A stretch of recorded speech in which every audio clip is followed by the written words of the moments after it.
형제 사랑하기를 계속하고 손님 대접하기를 잊지 말고 이로써 부지 중에 천사들을 대접한 이들이 있었느니라.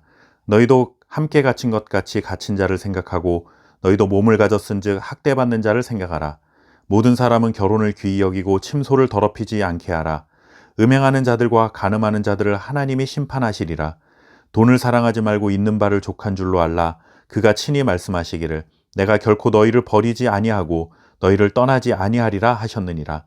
그러므로 우리가 담대히 말하되 주는 나를 돕는 이시니 내가 무서워하지 아니하겠노라. 사람이 내게 어찌하리오 하노라. 아멘. 어느덧 히브리서의 마지막 장에 이르렀습니다. 히브리서는 기독교로 개종한 유대인들이 고난과 핍박을 이기지 못해 다시 유대교로 돌아가는 일들이 벌어지고 있는 목회 현장에서 그들이 끝까지 믿음의 길을 갈 수 있도록 격려하기도 하고 때로는 강한 어조로 경고하는 메시지도 담겨 있었습니다. 다른 신약 성경에 비해 상대적으로 무서운 말씀이 많이 담겨 있었습니다. 구원에서 탈락한다, 회개할 기회를 얻지 못한다, 하나님은 소멸하시는 분이시다. 이런 등과 같은 표현은 솔직히 우리에게 익숙한 표현들은 아닌 것이 사실입니다. 그만큼 히브리서는 강력한 메시지가 필요했던 생생한 목회 현장이었다는 것을 고려해야 합니다. 하지만 경고하는 메시지조차도 이 편지를 받아드는 수신자들을 사랑하는 마음이 분명히 담겨 있었다는 것을 알아야 합니다. 그 사람들을 협박해서 겁을 주려는 의도가 아니라 잘못된 길을 가게 되면 그에 따르는 책임은 면할 수 없음을 분명히 알려주는 것이었죠. 그래서 바른 신앙의 길을 지켜갈 수 있도록 격려해주기 위해 이 편지가 쓰여졌습니다. 히브리서 저자가 무서운 말을 하기도 했지만 이 편지를 받는 자들을 무척이나 사랑하는 마음으로 글을 써내려간 증거가 마지막 장인 히브리서 13장에서 깊게 묻어나오고 있습니다. 지금까지의 교리적인 설명과 그에 따르는 권면과 경고를 다 마친 후에 13장에 들어서면서 마지막으로 사랑에 관한 주제로 편지를 마무리하고 있습니다. 결국 새 언약 백성들이 추구해야 할 삶의 본질은 사랑이라는 것을 말하려는 것이죠. 사랑은 그리스도인들의 본질입니다. 우리의 피부이며 언어이어야 합니다. 사랑을 통해 우리가 그리스도인됨을 나타내는 것이며 우리가 사랑이신 하나님의 자녀가 되었다는 것을 증명하는 가장 확실한 방법입니다. 사랑은 기독교의 시작이요, 마침이요, 완성이라고 감히 단언할 수 있습니다. 하나님이 말씀하시는 사랑은 반드시 대상이 있는 사랑이라는 것을 기억해야 합니다.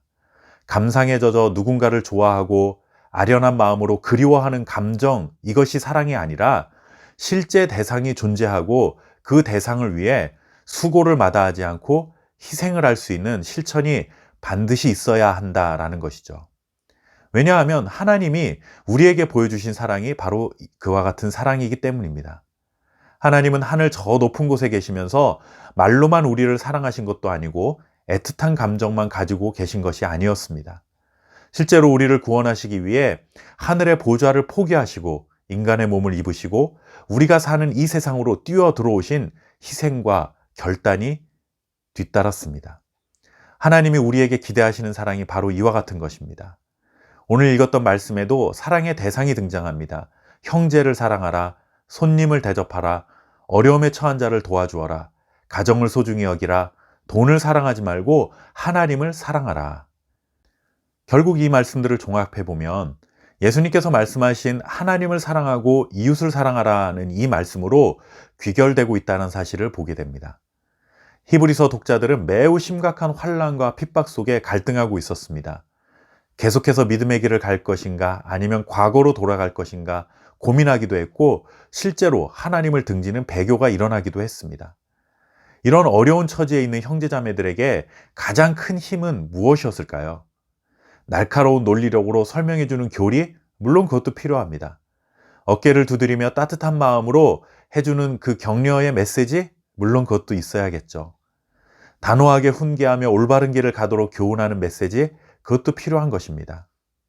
이런 것이 힘이 되고 필요한 것들인 것은 사실이겠지만 그들에게 무엇보다도 가장 큰 힘이 되는 것은 바로 사랑이었을 것입니다.